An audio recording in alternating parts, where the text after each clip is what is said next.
Yo, what is up guys? It is esports content entertainment coming at you guys with another video here today, and in today's video I'm going to be commenting on one of Travis Gafford's latest videos titled 2023 LCS offseason predictions. But before I comment over this latest Travis Gafford video, if you guys are watching this video, please make sure to like and subscribe if you haven't yet. As you guys already know, I am trying to hit 1,000 subscribers on this channel before the end of the year. And if I don't hit that goal, that is perfectly fine. But I would like to get as close to that goal as possible. So if you enjoy the content that I have been producing on this channel and you want to see more of that, then make sure you hit that subscribe button. And yes, without further ado, let's get right into it. Usually these Travis Gafford's videos drop always some pretty big bombshells. I mean, the 2022 offseason for the LCS has been really weird. There hasn't been that much movement. Like, even the videos that I've dropped actually haven't really all been like that crazy, except for the Double Lift Bjergsen Spica rumor that they might actually join 100 Thieves. I mean, you have the other rumor that Tenacity might be joining Evil Geniuses, and then you have Papa Smithy joining FlyQuest. He's most likely going to be their general manager or whatever position that they gave him, which I think is actually a pretty good thing. I mean, you also had 100 Thieves letting go of Reapered, which I think that is a big mistake. But yeah, let's see what this video has to offer. You know, it's not enough that I do a bunch of coverage ahead of Worlds talking about the ticketing thing and all sorts of other stuff. It's not enough that then I go do a 5-show tour across 3 cities, that I'm gone from my wonderful apartment. Bro, I work 5 days a week, 8-hour days, doing content on this channel and doing content on my main YouTube channel. And stop you bitching. For an entire month that I am just working long hours doing all this stuff. I finally get home and I think now I can rest. And then everybody starts going predictions video, predictions video, predictions video. And so here I am with your predictions video. And before you pull out your popcorn, well, there we go. Hello? That's very bright. Okay. That's not even funny. That is a tired joke, Travis. Oh my god. This man is using the popcorn joke. Jesus Christ. Never mind. Whatever. This is popcorn. Before you pull out your popcorn and you are saying to yourself, oh boy, it's finally here, I have to warn you, it's not as spicy as before. This offseason is not going to be, hey, we're taking these 2 awesome European MVPs and bringing them over here and like... Yeah, there's been the rumors that the LCS is going to be, well, the LCS teams are going to be slashing their budgets or not going out and lucratively spending as much as they used to, like doing all this like splash spending where you're just grabbing all these great fucking players that were playing for this past year. I heard that's going to be greatly toned down. A player from China, at least that's not how it feels yet. The biggest news was obviously that 100T rumored roster that I talked about last night. You can go watch that video if you haven't yet. I assume you have if you're watching this video. It's just a very different time in the LCS, and in some ways a better time and sometimes a worse time, as we'll get into over the course of this video. I think one of the context setting things here is that teams are spending, they're not going to go get a bunch of multi-million-dollar contracts for, I don't know, big names over there, right? Like, Upset's not probably coming to the LCS unless something changed. I think he already said he's taking a split off or whatever. Yeah, Upset should not come over here. Like, I don't think that Upset would be bad over here. He probably would be the best ADC. But the problem here is that North America is trash, and I wouldn't want a player like that coming over here, potentially playing bad and having their career ruined. Because if you play badly for a split, people seem to really turn on you. Like the community consensus on a player can drastically flip with even just a few bad weeks of a performance. Because of this, like, that's an example of a player who previously maybe get offered multiple millions of dollars, would come over here, then go back to LEC right afterwards. Reckless, that type of thing. Like, there's just not, you're not seeing that anymore in the league, which is probably good. Even if in 2023 teams are going to be cheaper, I don't know if they're going to be smarter. So let's get into it. So, context setting again. If you watched last year's video, you know this. But if you don't, these are all predictions. What I take in this video that I do now, this is my second year of doing it, is I take a big ladle, whatever those things are called, a big spoon, and I stick it into the primordial soup of LCS offseason, and I pull some stuff out, and using what I've pulled out, I try to make a prediction on what the flavor, consistency, and I don't know, overall theme of the dish will be, even while it's still cooking, and just by looking at what I've got in the spoon. So that means that these are all predictions. We'll talk about later on how well I did in these predictions. I have, I should say, less confidence in these predictions than I did last year because of how weird off-season is right now in the LCS. So do not take these as reports. And if you see anybody elsewhere on Reddit or Twitter or social media saying, Travis said this is happening, understand and please correct them that it is a prediction. All right, number one. At least one team in the LCS will go full Korean-speaking roster. Maybe as much as having their coach as well be Korean-speaking. I would look at Reaper as a potential option for said team. I don't know how I feel about this. I'm curious to see how people feel about this. Which team would that be? Like, I don't know what team that would be. I mean, is that going to be Team Liquid? That would have to be Team Liquid because they would have gotten rid of all their other players and they keep Core JJ. Like, if Team Liquid take Reaper, I think that's great. I mean, are they going to take FlyQuest? I don't know. Talked about this rumor at a Red Bull event in New York during Worlds because it was already sort of starting to materialize there. And by the way, I've heard that this could be the potential for more than one team. But let's just settle on one team for this prediction. I talked about it at that Red Bull thing, and the audience groaned collectively. Now, I should say that this is not like a full import roster. Like, news to some people, there are people who live in North America who speak Korean, but are not, immediately from Korea. So you can have North American players who just happen to speak Korean who could play on this team. Prediction number 2. Impact leaves EG. I know. Yeah, well, that's also crazy right there about what he just said. But yeah, a lot of people gotta know there are people that are here that are Korean that are just born American. Your parents would have come from Korea, or maybe they didn't. But that's a crazy thing. It's like there could be American Koreans. You know how I'm American and I'm black? Yeah, like, I don't get why people don't understand that. But yeah, Impact out of EG. I mean, I'm going to be honest here, that would be also bad for them too, because Impact was actually one of their best players, along with Inspired. There was moments he struggled, but do I see EG getting rid of Inspired? Well, if I don't actually see that at all. Like, if you get rid of Inspired, a lot of how good that team is actually not going to be very good. But for Impact, I could see them getting rid of Impact because the rumor right now is that they're actually going to be getting Tenacity. So if that falls through, then I don't know who their top laner would be, honestly. But yeah, EG getting rid of Impact, I don't think it would make sense. Maybe it's due to, budgetary concerns. Maybe they feel like they overpaid for Impact, getting the performance out of him that they did. I'm not too sure what they think. This is not that bold because this has been talked about, and nothing I believe is finalized yet because free agency hasn't hit, and some of you probably don't realize that free agency, which is on the 22nd, is when things could actually start materializing. I like to pretend that enough of you know this now because I've harped on it in a ton of my videos, but if not, ask around. People will explain. So we won't know until then, but I do not anticipate, in fact, I predict that Impact will not be on EG. Next up, and this is going to be a heartbreaker for some people, but prediction number 3, CLG does not keep their full roster. Wait, what? Wait, hold on. That would be ridiculous. That would be legitimately ridiculous. Like, everyone knows how bad CLG has been recently. But then, this LCS 2022 summer split, they actually put together a roster of North American players, and you had the import AD carry. What's his name? Luger? He was actually really good. I'm sitting there thinking to myself, yeah, just run the roster back. Keep that going.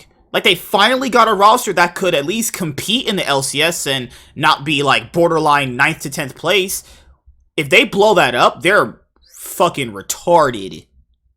I know a lot of people, including myself, were kind of hoping that they would do this.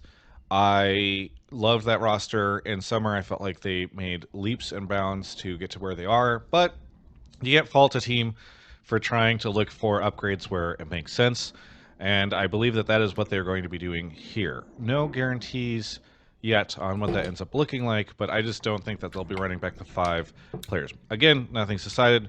Maybe that'll change. That's where we're at right now. Prediction number 4 will not be a big surprise to anybody, but I think I'm going to add some extra context to it, which is that player salaries are going to drop dramatically. Yeah. The economy is not looking too good, so it's going to be pretty hard to find sponsors that want to, spend money on LCS teams when they probably have been having money issues themselves. Yeah, this should be a no-brainer. This has been talked about by a lot of other people.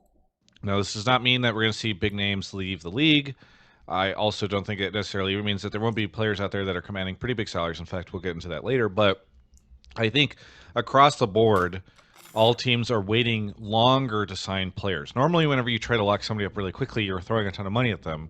I think part of the reason why LCS offseason has felt slower this year is because a lot of people are just waiting and seeing.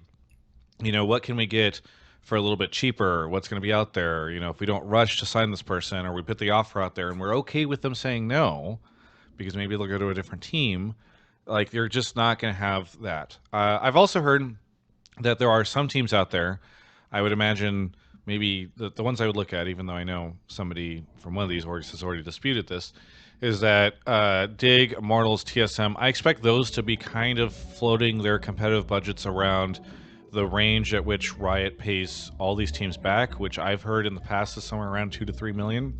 So Okay. I'm not talking about just for the players, but I also mean like running the whole division as a bit of a break even just off that Riot money. We can talk about whether or not that's a good thing or not.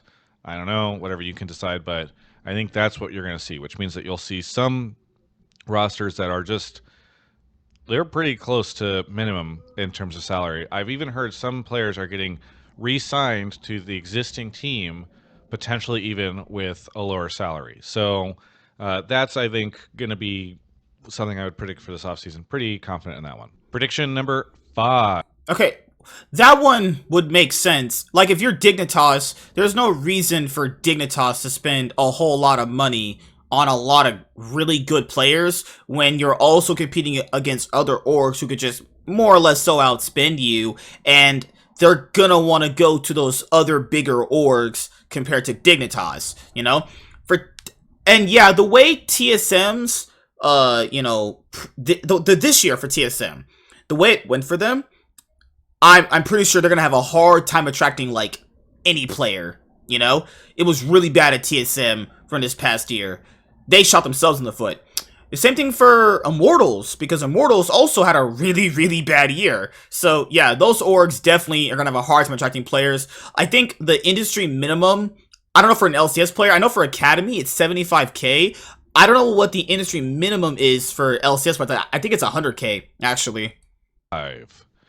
Fudge, Blabber, and Berserker all stay on C9. Now, That makes sense. I mean, Fudge and Blabber have been a part of Cloud9's last 2 championships?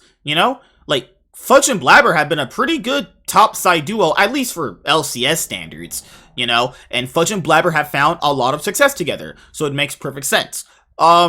Berserker, yeah, he's like the best AD carry in the league. He definitely proved that, this past LCS 2022 summer split. I know Jax talked about keeping Sven, which I think is a mistake. I think you should just try and upgrade Sven, personally, if you're asking me. So that would mean that they get a new mid laner, because it's been rumored that they're kicking Jensen for Diplex, actually, which would be crazy in and of itself, right? But Jensen did not play well pretty much for the LCS 2022 summer split. He played well when it really mattered in playoffs, but outside of that, at Worlds, it was like his worst Worlds ever. I'm not saying you should probably get rid of Jensen just because of that, because they literally just went out to re-sign him just to throw him away again.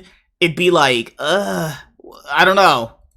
this is a risky one. In fact, last year, I was pretty sure of my C9 roster all the way up until right at the end, whenever Ellis came in and changed it all last minute.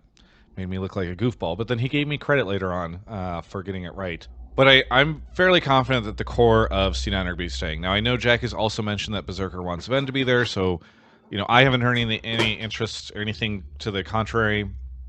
But I'm just going to say that, like, at least these three I feel pretty confident in. Who knows? Jack does crazy things. He's often the hardest for me to pin down, but these predictions are not fun if there's no risk, right? Prediction. Oh yeah, The ads. chief. Hey, leave me the fuck alone, you stupid ad. Fuck ads. Ads are for losers. 6, we got FlyQuest having a very different roster. Now, this is again a little. Yeah, it's also rumored that they want to spend big. They already brought in Papa Smithy. I heard there was a rumor that FBI could be joining FlyQuest, actually. Bit of a bummer because I like that roster a lot, and I don't know if Takui's going to be on it next year. So this is the thing. A lot of people like these rosters that the LCS usually builds, but they should be building competitive rosters. You would like these competitive rosters if they also won something, right? I know people like the COG roster, and the COG roster almost defeated Team Liquid. Remember, they were 2-0 up against Team Liquid during the LCS 2022 Summer Split playoffs, actually, in that lower bracket, because that was a roster that you could see that could do some damage, potentially, if they maybe had got their shit together. The FlyQuest roster was very hit or miss all year long, I don't know why people like these rosters. There's nothing really likable about them. They just play okay, honestly. He was, I think, the standout probably. Yeah, Takuli is going back to Europe. I think Takuli was great. To me personally, I would have pegged Takuli as one of the best mid laners in the LCS. I would definitely have him over like Bjergsen and Jensen and Palafox. I would have him right there with Jojo Pion, which I think is good, right? I think that's probably a fair rating for him. But they kind of developed a bit of a cult following amongst the LCS fans, and I do not anticipate that most, maybe not even any, but at least most of those players will be on that roster next year. Yeah, Philip also wasn't really that good either. Jose Diodo already said he's been allowed to explore his options. The only player that I could see sticking around is just Aframu, honestly. Maybe. Prediction number 7 is going to be something that a lot of people are going to be happy about because I think Solo has a starting team next year, and I believe that team is going to be TSM. Now, again, it's early. We'll see. But obviously, I think he played okay on TSM. Solo was definitely an LCS caliber top laner. Just really shouldn't be on a top tier team because you won't be winning with him. But a team like TSM who need a solid rock in the top lane, more like Impact Light, that's fine. Played for them previously, and it went pretty well. I think most people know that Chime and Maple are almost certainly getting the run back on TSM. So yeah, you should definitely run Maple back. Maple played pretty well, honestly. Chime played pretty well too. Yeah, those are fine keeps, in my opinion, for TSM. This would obviously see 3 of those players coming back for next year, and that's where I think Solo will be for TSM. So that's my prediction. Finally, we got prediction 8, which is top lane is going to return to being the highest paid position, mostly because of Someday and Impact. So for a long time, top lane was kind of commanding the most, in fact, kind of because of Someday and Impact, I believe. And then mid lane kind of took over for a while, where you had Jensen signing a big contract, Bjergsen coming back, blah, blah, blah. I think based off everything that I'm hearing is that the hot commodities right now are going to be Someday and Impact in this offseason. So we will see what they're able to command, but I think... So that means Someday's contract for 100 Thieves is up. Where would Someday go? I mean, could Someday join Team Liquid? That's why you have the all-Korean roster. Someday would join Team Liquid. Huh. Oh, shit. Okay. I think so many people want to play with them, and top lane's a really interesting role. And you've got these rumors about multiple teams going for full Korean-speaking rosters. They obviously speak Korean, so I think that those two alone are going to make sure that top lane is the highest paid position. I also think core could command a decent amount. We'll see, but I believe that at the very least it'll be top lane. So that leads us to some open questions that I have right now, which is, where are closer Santorin and Jensen going to be? I think there's a decent chance, it's not a prediction, but we're just going to put it in here at the end. I think there's a decent chance that Jensen starts spring without a team again. Yeah, yeah. Because the thing here is that people need to understand. I only actually do those news videos where I'm concretely saying this is going to happen based around people that I have seen get 99.99% of things right. So when you're hearing information from LEC Wulo, Alejandro Gomez, or even LCS EVs becoming decently more credible, that's when I give you guys those videos, or .esports reports on it, because .esports will report on credible people. So yeah, when we see LEC Wulo putting out that Diplex is going to be joining Cloud9, yeah, Cloud9 is not going to have Jensen, which is crazy that if you're 100 Thieves, why would you want Beerson over Jensen? Is beyond me, but Jensen did not really play that well in this past split. Neither did Beerson, so kind of get a toss up there. I think Jensen starting out with the team again is just crazy to me, you know? I think he is LCS caliber worthy. He just had a pretty rough start to the split, honestly. Because there's been reports, obviously, I think it was Wooloo. I apologize. It's hard to keep track of who reported what, and I'm probably a jerk for not keeping better track. Go follow all the wonderful reporters that are covering off-season and are oftentimes more talented than I am. But regardless, there's obviously some rumors that C9 is changing out their mid laner. They're definitely more talented. That's pretty sure. A lot of people can agree with that. And so I have big questions on where Jensen's going to end up. Does he decide to sit out for spring again? Maybe last year gave him the confidence to do it again. I also think Closer and Santorin are really big names that are potentially able to float around. I mean, Closer was pretty close to MVP candidate, Santorin as well. All-star junglers, where will they end up? So I don't know. We'll see how things go. Those are the big things that I am looking at right now. But again, where could Closer end up? I mean, there's a good chance that FlyQuest ends up with 100 Thieves' old roster of Closer, FBI, and Huhi. But then again, that would just kind of be the same team with the same issues, right? So then you would also need maybe Impact for that roster. That would be pretty good, actually, in my opinion. That'd be spending big. Where would Santorin... They wouldn't be on Cloud9 because Cloud9 just would not want to move on from Blabber. Evil Geniuses have Inspired. Maybe if Inspired leaves, they get Santorin. This offseason is going to be fucking nuts. Holy shit. I don't know. A lot of the stuff that I'm hearing this offseason, I would not expect fans to be excited to see all this rush of North American talent coming in. I think a lot of the teams are somewhat disconnected from what the fans are clamoring for. And you can have your own conversation about what that is.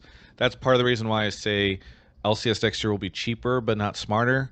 Unless you are a GM or team owner of an LCS team, in which case, I mean, every team except for you, because I'm really excited. You're making the best decision ever, and I can't wait to watch your team lift the trophy at the end of spring. The thing here is, if you're an org like Dignitas and Golden Guardians and Immortals, you should probably try to run more NA players, but I just don't think NA players in Academy should just be ran in LCS teams just because they're NA players. Like, if they're just not that good enough, it's not going to matter. They're going to get a chance to play, they're going to get completely destroyed, they're going to get thrown back into Academy. Also, we saw that with, what's his name, Kenvi? Kenvi was super hyped up in Academy, played on Immortals, and really didn't look that good. So it was either one of two things. He was super overrated, or he was just getting carried by his other teammates, by how well they maybe told him how to move on the map, actually. Because when he was super hyped up, came in and was complete garbage. It was pretty bad. Anyway, we're going to do some more off-season stuff on the channel, but hopefully people enjoy this video. I know, it is not as spicy, but listen, I can only do as much as I get access to. I can't just, like, invent fakers coming to North America because you want something spicy. Like, it's maybe a chiller, calmer, more rounded off-season, which is maybe going to be good for the league. I don't know. We'll figure it out. Anyway, see you all. Subscribe. Thank you, Alienware, for... Okay, so the biggest things we're going to take away from this video are EG leaving Impact someday as a free agent. There's the rumors of the all Korean speaking roster, which I think would be an interesting thing for the LCS. And so people would probably ask, like, how's that possible with the import rules? Well, you would get Koreans who are obviously born here that don't require a green card. That's it. So you literally would have the imports or whatever that you might want to play, or you might just be, because remember, Impact and Someday, I'm pretty sure, have their green cards. Impact for sure, I know, has a green card.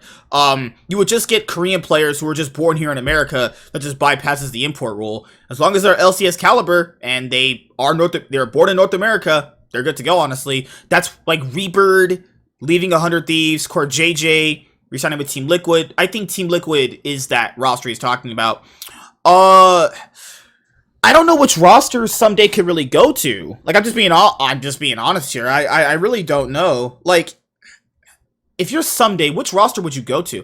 There's also CLG. CLG is also that, because if CLG is gonna retool their whole roster, CLG Someday doesn't really have a nice ring to it. But hey, who knows? For Closer and Santorin, FlyQuest might be your best place to go. You have FBI and Huhi. Like, where are they gonna go? Jensen without a team? Like, I think Jensen would go to FlyQuest if he had Closer and FBI and Huhi. That'd be a pretty good roster right there, right? If Someday wants to go back and repeat that 100 Thieves love over there, I'm pretty sure he shouldn't do that, but, you know, we'll have to see how that goes. But, yeah, just want to let you guys know, I have more, 2022 off-season content dropping for you guys. Just want to make sure I did this video for you guys. That way I just kind of, you know, gave my opinions on what Travis was putting out in this video. Guys, I have literally written down every single piece of the 2022 off-season, you know, videos that I need to do. There's a lot of them. So I want to also let you guys know this. There might be some players that I don't know that much about. So what I'm going to do for those videos, I'm going to actually pair that up with another video. Okay? So instead of getting me just talking about a player for like 2 minutes and saying, I don't really know much about him, but he's going to be here, so let's see what happens, I'll just pair that up with another player to make the video a bit longer. That way I cover 2 things instead of 1. But yeah, just want to make sure I run that down one more time. I have more 2022 off-season content coming. There's, if I pair these videos up with like 2 players that, you know, aren't really that well known, if I just didn't do that, I have 1, 2, 3, 4, 5, 6, 7, 8, 9, 10. There's 10 potential videos right here. Now, if I bundle some of them up together, it'd be like 8. But there's also more news consistently coming out when we get the rush of the LCS 2022 off-season news. That's going to be another big boom for the channel, and I will be right there delivering that content for you guys. So that is it for today's video, guys. Please hit the subscribe button if you haven't. Hit the notification bell. Smash the like button on this video. All of your support definitely means a lot. Also, I can communicate with you guys more effectively now because, like I announced today on my channel, oh my god, fucking YouTube always just pisses me off sometimes. All right, so YouTube unlocked the community tab, you know, for YouTube channels that don't have, you know, 1,000 subscribers or more, due to the popularity of the community tab. And I put out my very first post. You know, sorry, it was long. I had to detail a lot. One of my first posts to be kind of formal, you know, just explaining what I wanted to say to you guys in terms of thanking you all these many years, you know, for your support. And yeah, more videos are coming. The Cloud9 podcast, when you see this video, or if you see it, you know, obviously a day later, or whenever you choose to watch this video, the Cloud9 podcast is going to be at 8 p.m. PST tonight. But if you're watching this video literally, you know, days later, then it's not going to matter. But just wanted to let you guys know that, okay? But yeah, I will see you guys later. Like, comment, and subscribe. Most of all, enjoy. I am MSK, and this is Esports Content Entertainment, your one place for esports content. All right, guys. Deuces. Peace.